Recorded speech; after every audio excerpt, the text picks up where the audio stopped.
여러분 안녕하십니까? 12월 13일 금요일 특집 KBS 7시 뉴스입니다. 오늘 국회에서는 비상계엄 사태에 대한 두 번째 현안 질의가 진행됐습니다. 네, 국회 취재기자 연결해 자세한 소식 듣겠습니다. 민정희 기자, 오늘 본회의 주요 내용 전해주시죠. 네, 여야 의원들은 그제 첫 현안 질의에 이어 오늘도 본회의에서 비상계엄 사태와 관련한 경위를 따져 물었습니다. 윤 대통령이 비상계엄을 선포했을 당시 상황에 대한 의원들의 질의가 이어졌는데요. 조태우 외교부 장관은 지난 3일 밤 9시쯤 윤 대통령 집무실에 들어가니 대통령이 비상계엄을 선포할 계획이라며 종이 한 장을 줬다고 말했습니다. 계엄이 일어나면 외교부 장관이 조치할 지시사항이 있었다며 충격적이어서 재외공관이라는 단어만 기억난다고 했는데요. 조 장관은 자신이 윤 대통령에게 외교적 파장뿐 아니라 대한민국이 지난 70여 년간 쌓아올린 모든 성취를 한꺼번에 무너뜨릴 수 있을 만큼 심각한 사안이니 재고해달라고 거듭 요청했다고 밝혔습니다. 또 여러 명의 장관이 반대 의사를 밝혔지만 윤 대통령이 더 이상 물을 수 없다며 발표를 하러 갔다고 말했습니다. 네, 알겠습니다. 그리고 대정부 질문에서 선관위 관련 내용들도 많이 있었다고 하던데요. 내용 정리해 주시죠.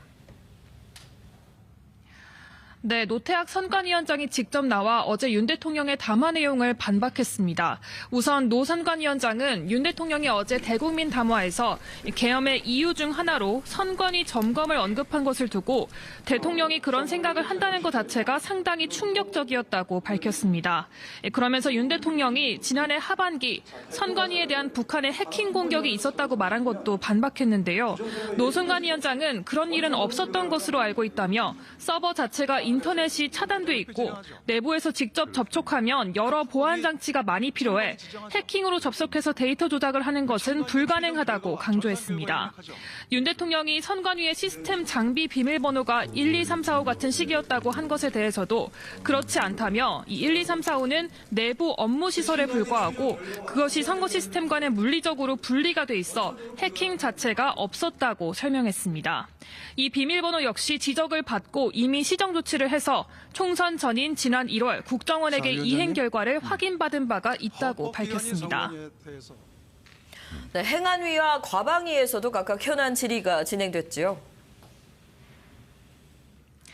그렇습니다. 비상계엄과 관련한 질의를 개별 상임위에서도 진행을 한 건데요. 행안위에서는 비상계엄 선포 경과 등에 대해, 과방위에서는 비상계엄 당시 KBS와 방통위 등의 역할에 대한 질의가 오갔습니다. 과방위에는 비상계엄 당시 체포 대상으로 알려진 방송인 김어준 씨가 출석했습니다. 김 씨는 비상계엄 당시 국민의힘 한동훈 대표를 사살하는 계획이나 생화학 테러 등에 대한 제보를 받았다고 주장했는데요. 워낙 황당해서 사실관계를 전부 확인한 건 아니라면서도 출처가 국내에 대사관이 있는 우방국이라고 밝혔습니다. 이에 대해 국민의힘 권성동 원내대표는 탄핵안 표결을 하루 앞두고 우리 당을 흔들려는 얕은 심산이라고 비난했습니다. 네. 그리고 오늘 본회의에서는 윤 대통령에 대한 두 번째 탄핵 소추안이 보고됐죠. 그렇습니다. 어제 민주당 등 6개 야당이 재발의한 윤 대통령 탄핵안이 오늘 보고된 건데요. 탄핵 사유로는 대통령이 위헌적 비상계엄을 선포해서 내란죄를 저질렀다는 내용이 적시됐습니다.